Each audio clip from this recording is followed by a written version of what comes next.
Ya, matiin lu mic-nya. Udah. Oke, Yuk, Assalamualaikum Bang warahmatullahi Ade. wabarakatuh. Assalamualaikum Waalaikumsalam warahmatullahi warahmatullahi wabarakatuh. wabarakatuh. Selamat Ah, malam. tunggu. Bang, Bang Wahyu, tolong rokoknya dulu, Bang.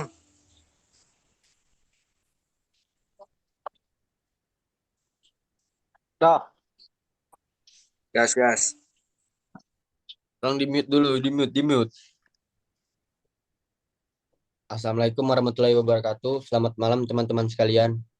Perkenalkan saya Ari Nugroho selaku moderator yang memandu jalannya presentasi kelompok kami pada hari ini. Pada kesempatan ini, kelompok kami akan mempresentasikan materi dengan judul Batuan Beku. Baik, tanpa lama-lama lagi, kami persilakan kepada pemateri pertama untuk menyampaikan materi. Waktu dan layar dipersilakan. Baik, perkenalkan nama saya M. Abel Satyufiandra. Saya akan membacakan pengertian batuan beku. Batuan beku atau batuan igneous dari bahasa Latin eh, ignis, api, adalah jenis batuan yang terbentuk dari magma yang mendingin dan mengeras. Dengan atau tanpa proses kristalisasi, baik di bawah permukaan sebagai batuan intrusif plutonik maupun di atas permukaan sebagai batuan ekstrusif vulkanik. Magma didapat berasal dari batuan setengah cair ataupun batuan yang sudah ada, baik di mantel ataupun kerak bumi. Umumnya, proses pelelehan terjadi oleh salah satu dari proses-proses berikut: kenaikan temperatur, penurunan tekanan, atau perubahan komposisi. Lebih dari 700 tipe batuan beku telah berhasil dideskripsikan. Sebagian besar terbentuk di bawah permukaan kerak bumi. Menurut para ahli seperti Turner dan Verhoeven, F.F. Brown, Takeda, magma didefinisikan sebagai cairan silikat kental yang pijar terbentuk secara alamiah bertemperatur tinggi antara 1.500 sampai 2.500 Celcius dan bersifat mobile, serta terdapat pada kerak bumi bagian bawah. Dalam magma tersebut terdapat beberapa bahan terlarut yang bersifat volatil, air, karbon dioksida, klorin, fluorin, besi, belerang, dan lain-lain, yang merupakan penyebab mobilitas magma, dan non-volatil, yang merupakan pembentuk mineral yang lazim dijumpai dalam batuan beku. Saat magma mengalami penurunan suhu dalam perjalanan naik ke permukaan bumi, mineral-mineral akan terbentuk. Peristiwa tersebut dikenal dengan peristiwa penghabluran. Berdasarkan penghabluran mineral-mineral silikat magma oleh N.L. Bowen, disusun suatu seri yang dikenal dengan seri reaksi Bowen. Dalam mengidentifikasi batuan beku, sangat perlu untuk mengetahui karakteristik batuan beku yang meliputi sifat fisik dan komposisi mineral batuan beku. Sekian dari saya. Oke, terima kasih Abel. Selanjutnya akan dibacakan oleh Joshua. Oke, saya ambil alih.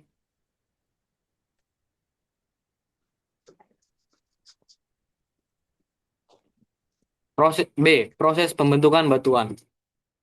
Batuan beku adalah salah satu jenis batuan yang paling umum di bumi. Mereka terbentuk melalui proses yang menarik dan kompleks, yang melibatkan magma atau lava yang mendingin dan mengeras. Proses-prosesnya itu, yang pertama adalah pembentukan magma atau lava. Proses pembentukan batuan beku dimulai dengan terbentuknya magma atau lava. Magma adalah cairan panas yang terbentuk di dalam mantel bumi melalui proses pelelehan batuan akibat peningkatan suhu dan tekanan. Di sisi lain, lava adalah magma yang mencapai permukaan bumi melalui proses erupsi gunung berapi. Setelah pembentukan magma atau lava, kemudian pendinginan dan pembekuan. Ketika magma atau lava mencapai tempat pendinginan, mereka mulai mendingin dan mengeras. Proses pendinginan ini dapat terjadi dalam kerak bumi atau di permukaan bumi, tergantung pada lokasinya terbentuknya magma atau lava. Di dalam kerak bumi, pendinginan terjadi secara lambat, sementara di permukaan bumi, pendinginan bisa sangat cepat. Setelah pendinginan, kemudian kristalisasi mineral. Selama pendinginan, Mineral-mineral yang terkandung dalam magma atau lava mengalami kristalisasi. Kristalisasi terjadi ketika ion-ion dalam larutan magma atau lava mulai membentuk ikatan kimia untuk membentuk kristal-kristal yang padat. Kristal-kristal ini tumbuh dan berkembang dalam larutan magma atau lava, membentuk struktural kristal yang khas dari batuan beku. Setelah kristalasi mineral, terjadilah pembentukan batuan beku. Setelah proses pendinginan dan kristalisasi selesai, batuan beku terbentuk. Batuan beku memiliki struktur yang terdiri dari kristal-kristal mineral yang terkait erat dan padat. Mereka dapat ditemukan dalam berbagai bentuk dan ukuran, tergantung pada kondisi lingkungan pembekuan. Oke, selanjutnya saya kirim kepada moderator.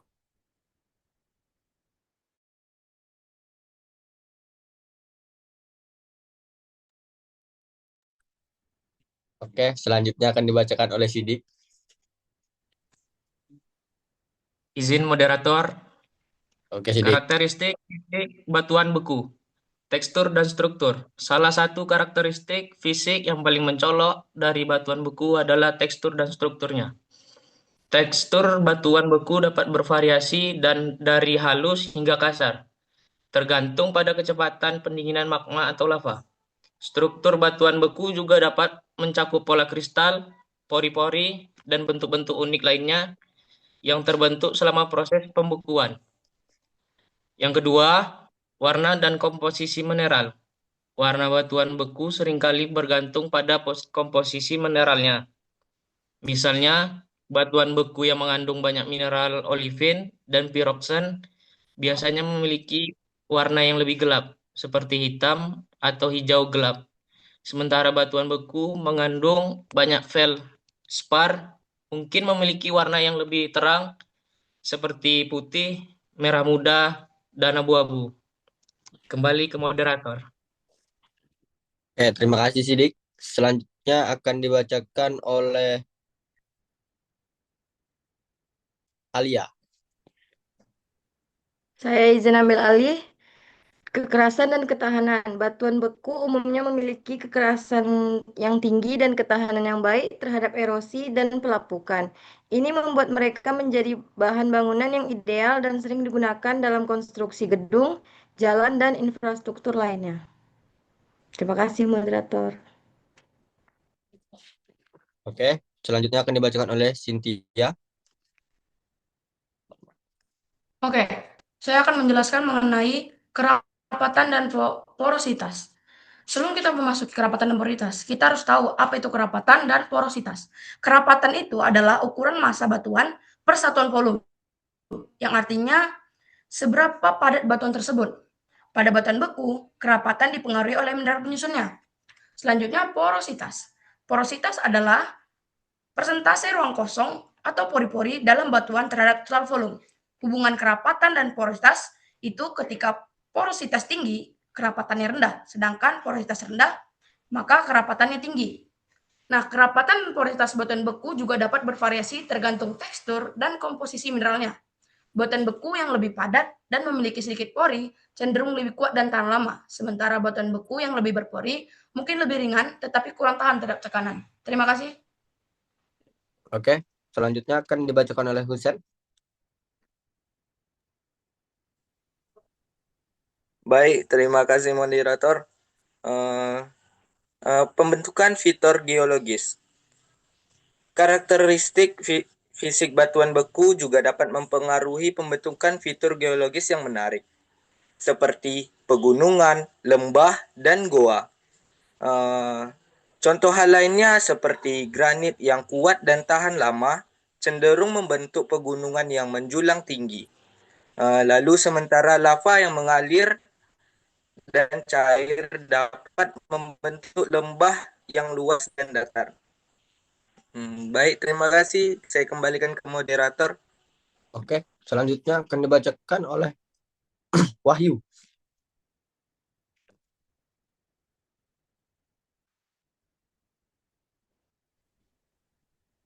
Oke, masuk contoh batuan beku. Contoh batuan beku adalah satu granit, yaitu batuan beku intrusif yang umum. Yang kedua basalt, batuan beku ekstrusif yang kuat. Yang ketiga obsidan, yaitu batuan beku yang tidak berbutir. Lanjut moderator. Oke, selanjutnya akan dibacakan oleh Helda. Oke, teman-teman, terima kasih atas waktunya. Saya akan menjelaskan tentang penggunaan dan pemanfaatan batuan beku. Yang pertama ada granit. Manfaat batu granit merupakan salah satu bahan dasar konstruksi bangunan yang dapat memberikan kesan elegan. Maka dari itu, batuan granit sering digunakan pada gedung, jembatan, atau monumen lainnya. Yang kedua itu ada basalt. Basalt juga udah lama digunakan dalam konstruksi. Ada dalam bidang konstruksi sering digunakan sebagai jalan raya, rel kereta api, atau lainnya. Di bidang industri, basalt sering digunakan untuk membuat lapisan pipa dan pelat tahan aus pada proses pengecoran. Dan selanjutnya ada obsidian. Batuan obsidian memiliki ciri khas berupa permukaan yang keras dan serpihan tajam.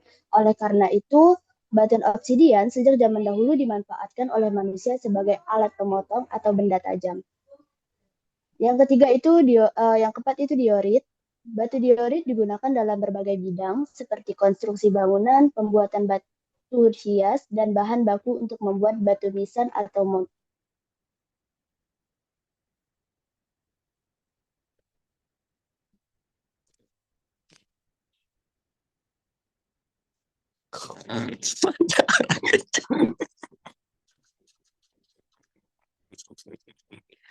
Kemana, Cok?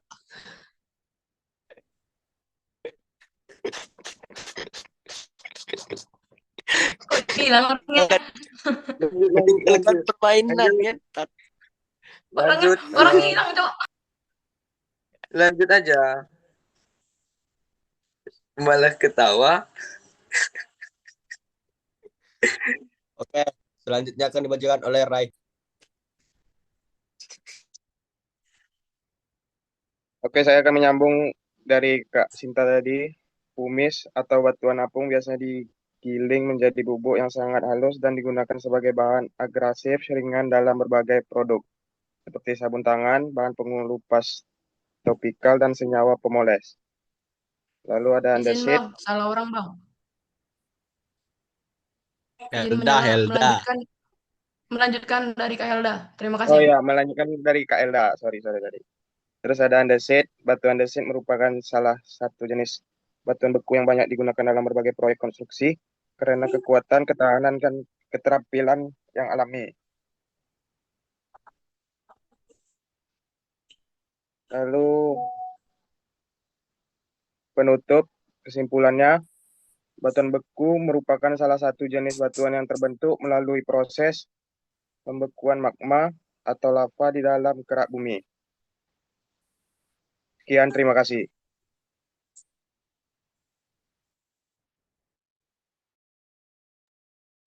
Oke, baik teman-teman. Karena waktu yang tersedia telah habis, maka presentasi kelompok kami akhiri. Terima kasih atas perhatian dan partisipasinya. Mohon maaf jika terdapat kekurangan dalam menyampaikan materi. Semoga materi yang disampaikan bermanfaat. Terima kasih.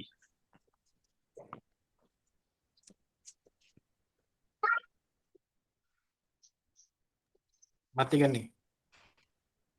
Oke. Matikan recording. Oke, terima kasih.